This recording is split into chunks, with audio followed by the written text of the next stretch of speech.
Welcome to People in Transition. I'm your host, Bob Gerst. Today's conversation is one that I think will resonate with a lot of you listening, especially if on paper things look successful, but something just doesn't feel quite right. My guest today is Sue Maitland, an ICF-accredited life and career transition coach with more than a decade of experience helping high-achieving professionals navigate meaningful change. Sue spent over 20 years in IT consulting, working in project management, recruiting, and executive sales, before reaching a moment many people can relate to. Her career looked great from the outside, but it no longer felt aligned.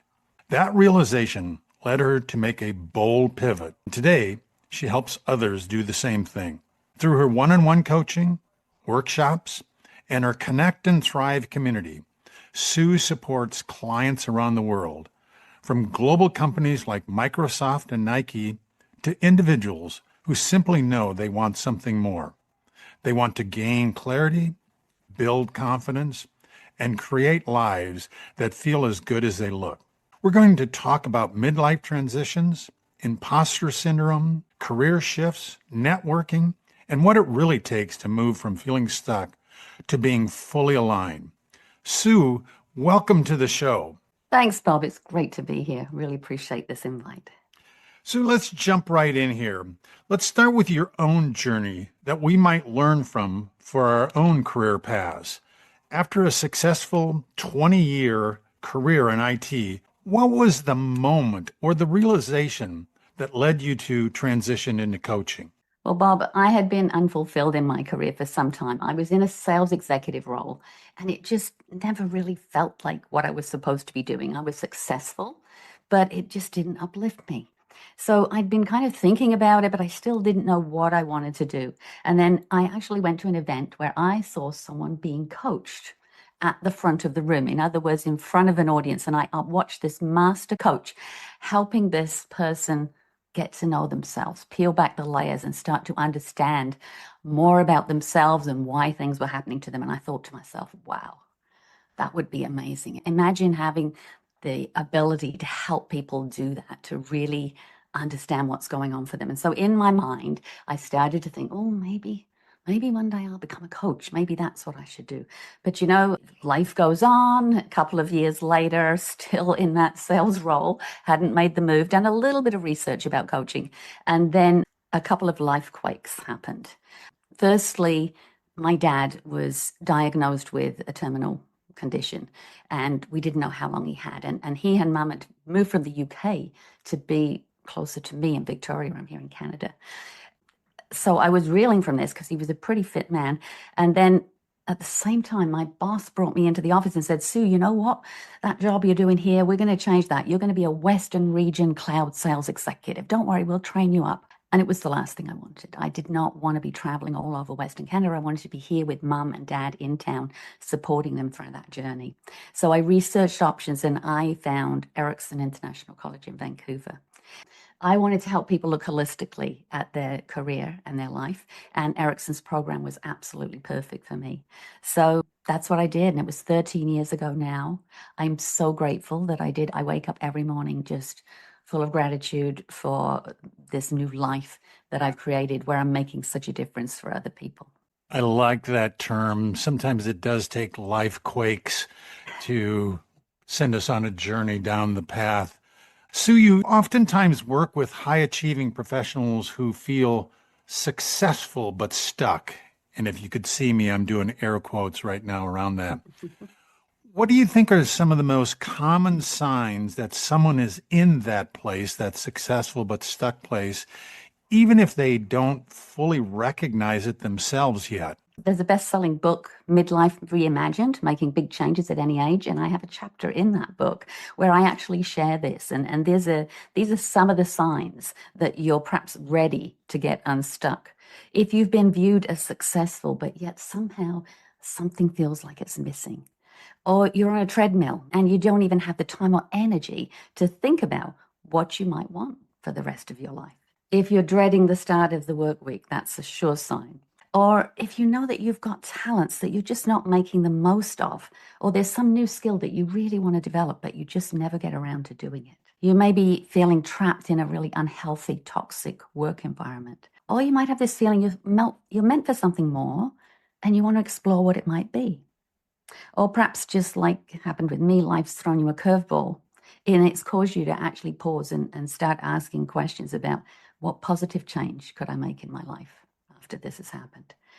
And for some people, it's just that you start to be aware that the clock's ticking, right? And we aren't here forever. So, and they're just not willing to settle for that status quo any longer. Of course, there's a lot more things as well.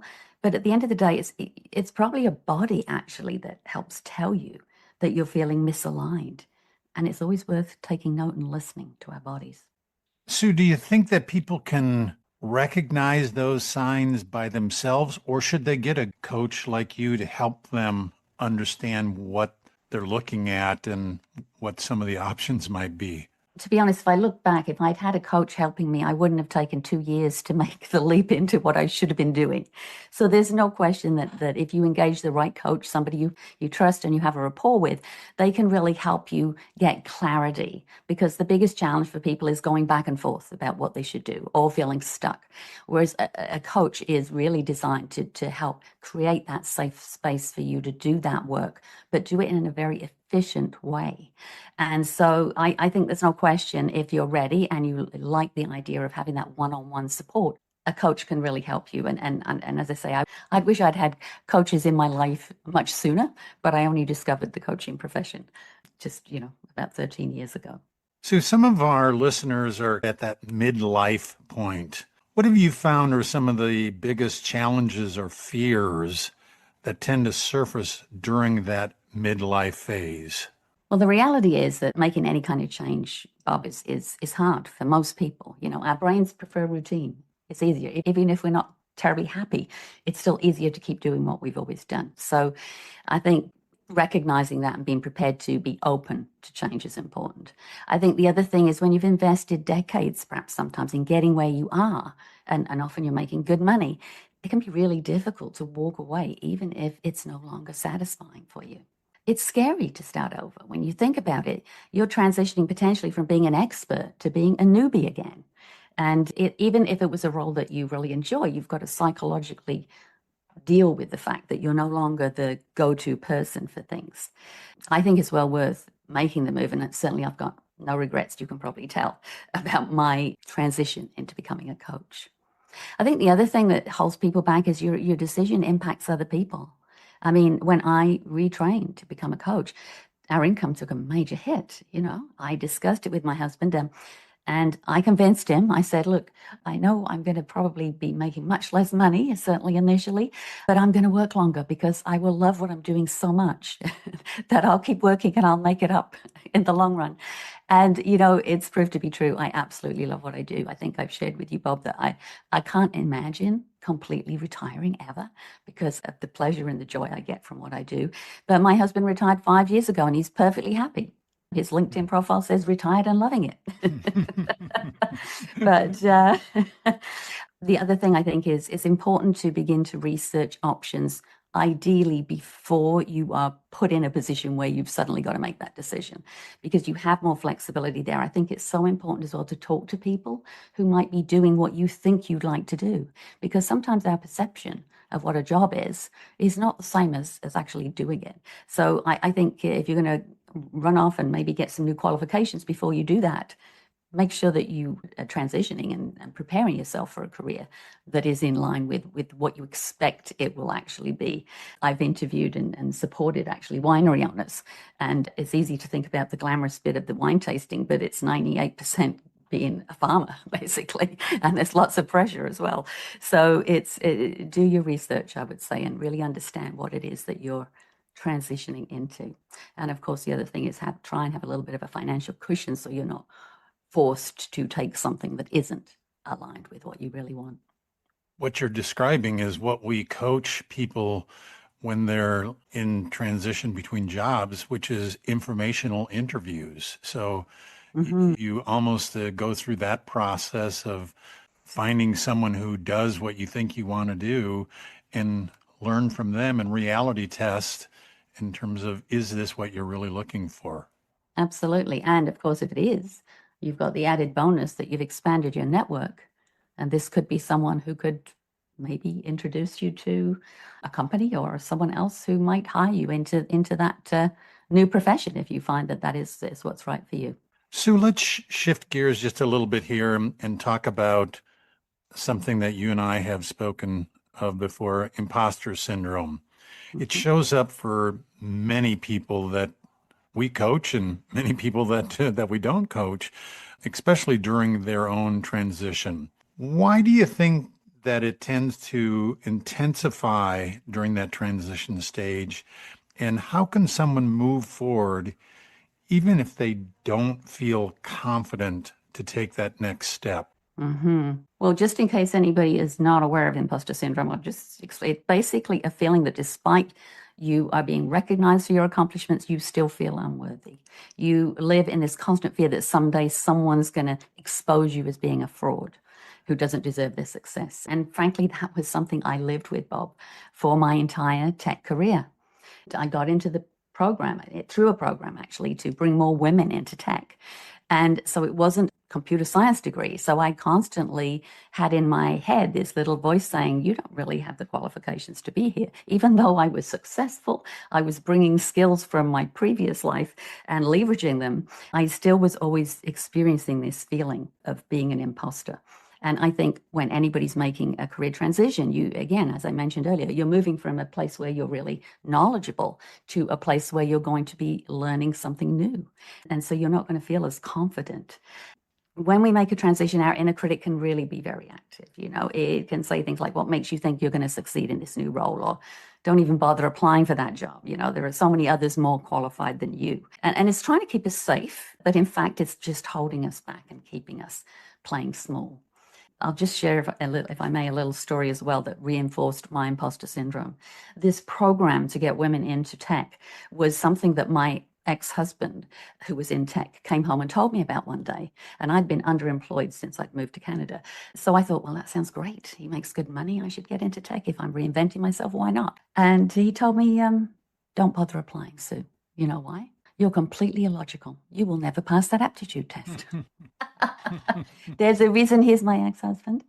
Anyway, But that's another story. That's another story. But I did plucked up the courage and I did it. I told my imposter syndrome to be quiet and I did it. But I still had his voice in my head as well all the time. I've actually developed, because so many people believe that they could be experiencing it, I developed a free self-assessment. It's actually on my website, so people can actually go on there and check it out and see if in fact they are. And if they are, I've got a community where we support people through life transitions. And I've actually got a course, an online course that members can access called Break Free from Imposter Syndrome.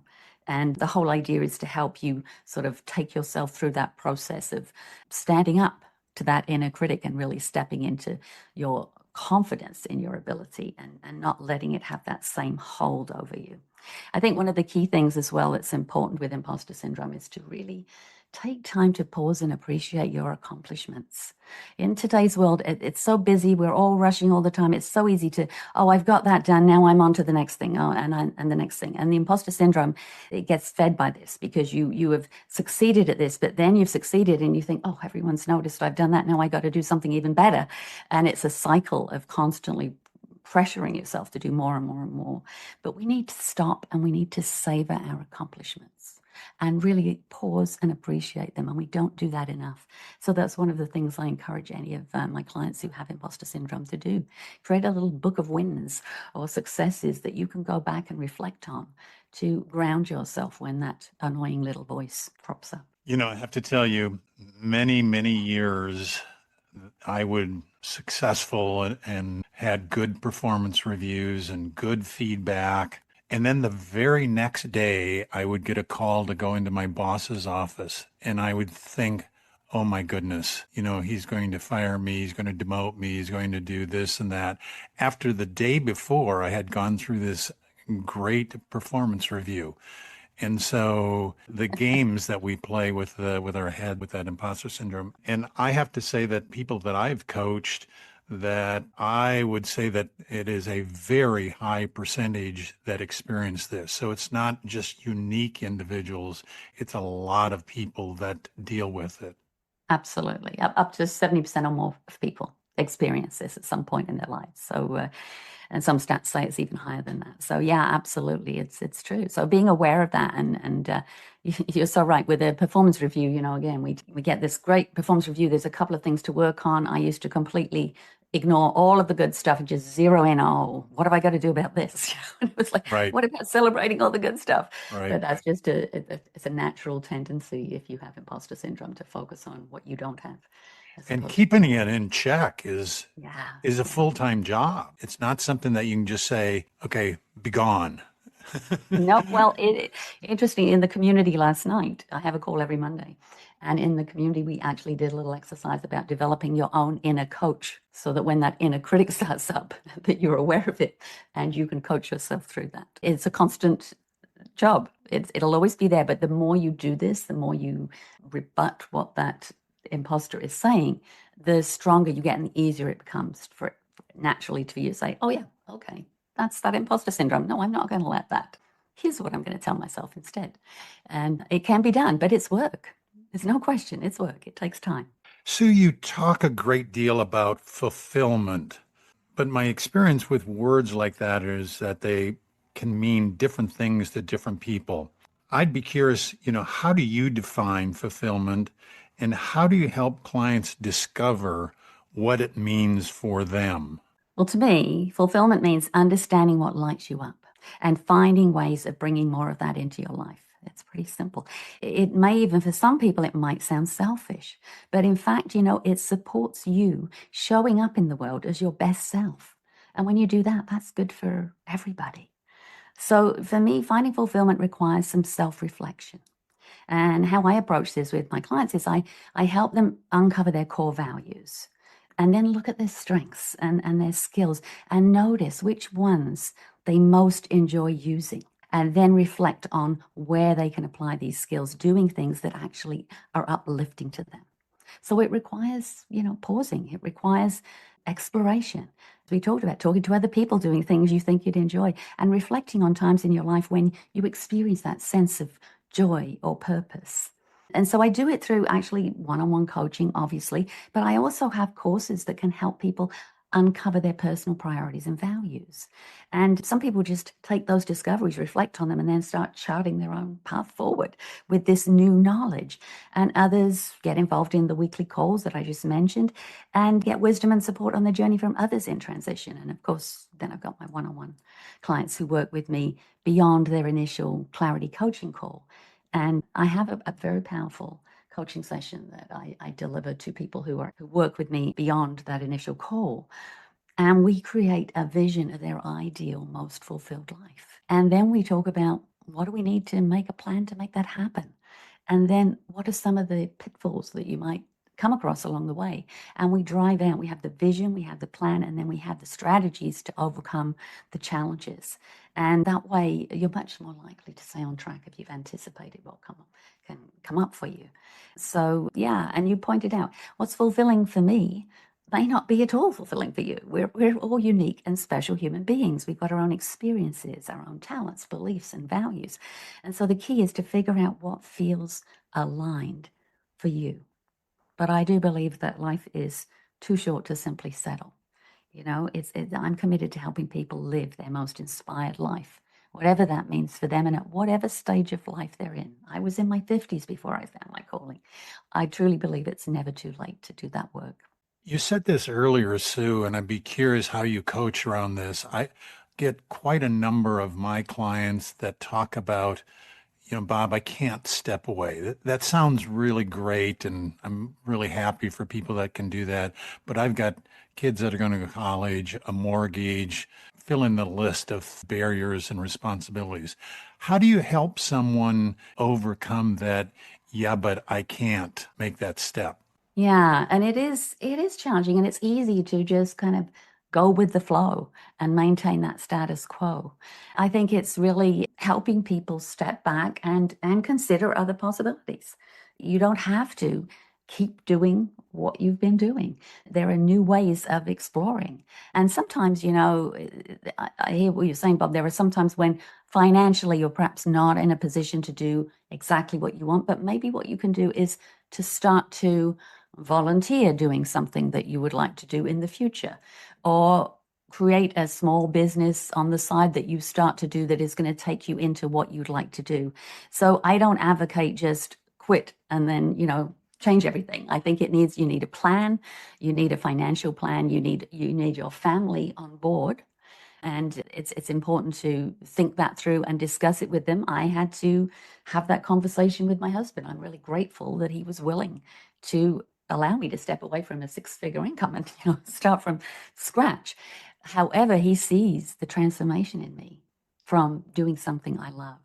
So I think it's creating that distance so that you can actually pause for a moment and consider new possibilities. We feel trapped sometimes. We think we don't have choices, but we always have choices. And if we can make them aligned with our values, I think it's good for everybody in our lives. But I'm curious about, what do you think about that? What advice and support do you give to your client? I love your idea, kind of the side hustle. You don't have to be all in. You can do it a little bit at a time. I love the idea in terms of volunteer.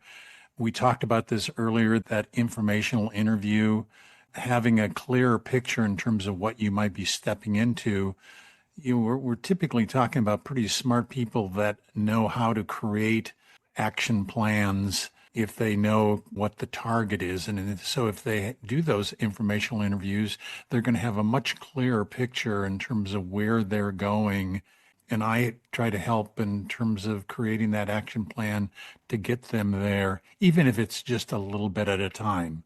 I've rarely worked with anyone that it's Friday and we have the discussion and they say, okay, on Monday I have to let the clutch out and do whatever the new role and responsibility is. It takes longer than that. Making any kind of change ideally is done, in small increments. And that's how the momentum Correct. builds as well. Start small. Otherwise it just seems overwhelming and you never get around to doing it. So small steps is a great way to go. One of the things that I really am proud of in terms of this podcast is that we talk about very concrete, actionable steps.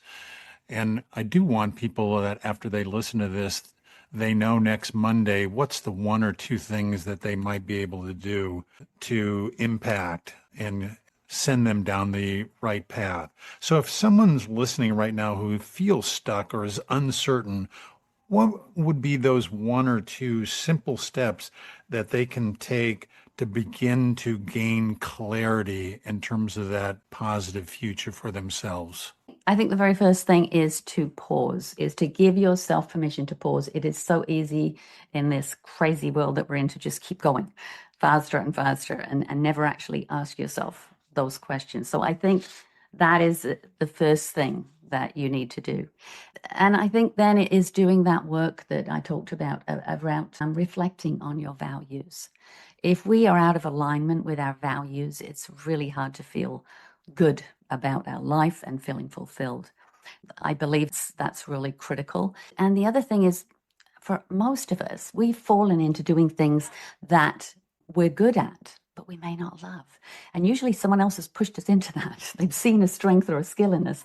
And we have to give ourselves permission to step back and say, I know I could do this. I was pushed into project management. I never loved it. So giving yourself that time and permission to reflect on what you love.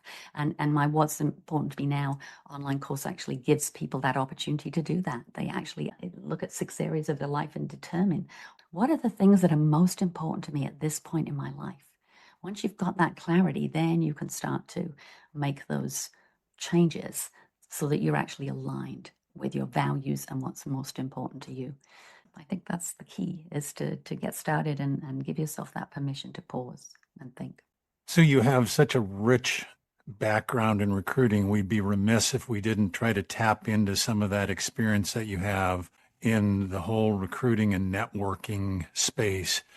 If we know that networking tends to be more effective than just applying to jobs, why do you think so many people still rely on that apply online approach? Well, I guess it's easier.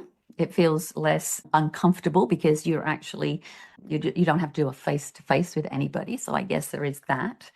I think, though, it can also be disheartening, and it can really, really damage your self-esteem if you're just constantly applying to jobs and sometimes you don't even hear back.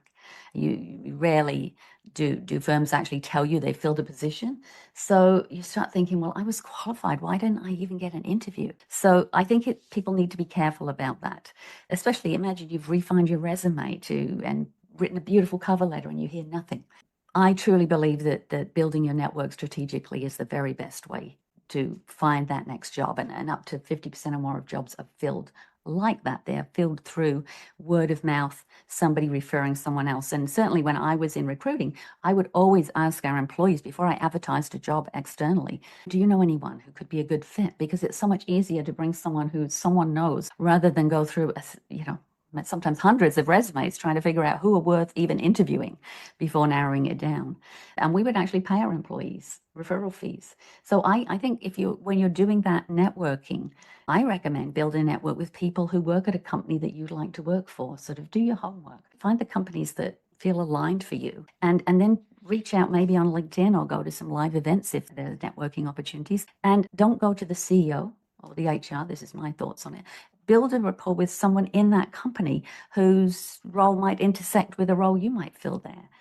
And if you can do that and build a rapport with them, you can learn about the company, you can then potentially find that they would actually introduce you to the HR department, which means that even if you have to go through the formal process of applying, in that pile of resumes, yours is going to get pulled out and looked at. And in fact, I just helped somebody I coached with that exact situation here in town where I knew the person who was doing the hiring and I know the candidate, and I was able to put in a word, and she's on her second interview now. Fingers crossed that she'll get the job. I actually developed a course because I used to hate networking, but I developed a networking for success course. And again, that's available in the community. I think my imposter syndrome used to hold me back from networking. I felt nobody would want to talk to me. I had nothing valuable to share, and I didn't want to be salesy. I completely reframe networking for people who take my course and read any of my articles or my LinkedIn newsletter on networking. Because if you go with a generous mindset, you go with a mindset of being curious, learning from other people, looking for ways to help them, it completely changes and transforms the experience.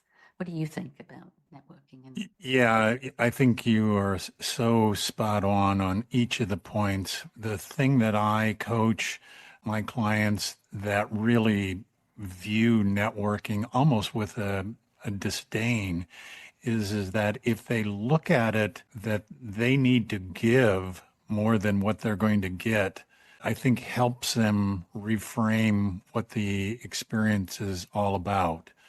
And very rarely do you ever start out talking about, can you help me find a job? Exactly. Yeah, you should never do that. You never do that. That's not the good introduction, is it, on Well, that? what I think is great as well, people love it. You can ask for advice. Yes. I'm looking for it. Everybody likes to give advice. So that's Yeah. another great opening line. So yeah, it's so important to overcome it. And now I love it. So I've gone from, dreading networking events to actually loving them. Sue, for those who are listening to this today, can you share a bit about how you work with clients in your one-on-one through your Connect and Thrive community? What would someone expect if they were working with you? Well, for anybody who is interested in working with me one-on-one, the first step is a clarity coaching call. And it's a standalone 45-minute session. And we reflect on a few questions that you've answered. A lot of people find in just that one session can be sufficient to get that clarity they need. They get unstuck and they start moving forward.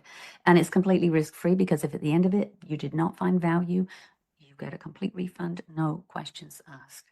It gives them a chance to understand my coaching style and for me to evaluate, is this a person that I feel I can bring value to? Is it a person who might be ready for more coaching? And if they are, then we talk about what that might look like.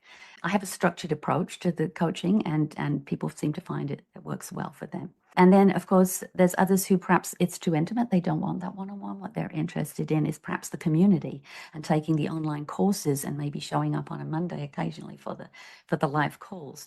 And so that's really what that community is all about. It's very supportive and encouraging, and I've loved leading that community. So there's a couple of different ways, and actually even on my website there's all kinds of articles as well. So if people are not wanting to join the community or have the coaching, there's all kinds of information there as well. So lots of different ways that I work with people. So we have gone through so much great information here this morning. If our listeners remember just one item to help them in that transition, what's that one item that you want them to take away? I think it's giving yourself permission to pause and ask yourself, what could the rest of my life look like if I felt totally aligned with my values and what's important to me without being driven by my shoulds for myself or shoulds that other people have perhaps projected onto me? It's not being selfish. It's a first step in creating that most aligned and inspired life. And we don't get a do-over, Bob. So if you're feeling stuck or unfulfilled, I really believe the time to act is now. And if anybody's experiencing these feelings of needing a change, I invite you to go to my website. I actually have an assessment tab, and there you will find an assessment. Am I ready for what's next? It'll help you understand where you are now and if you're ready to move forward. It was designed for someone just like you. I hope today's conversation with Sue Maitland fired you up and gave you the push to take bold steps in your own career journey. You don't have to face challenges alone. Together, we can turn uncertainty into momentum and momentum into results. This is your time to lean in, to get clear on what you want and go after it with confidence. If you're ready to make the next move your best one, Sue or I would be honored to coach you through it. Let's start building that future together that you've been dreaming about. Your next chapter is waiting for you. So let's go make it happen. Sue, thank you so much for your time. Thank you, Bob. It's been a pleasure.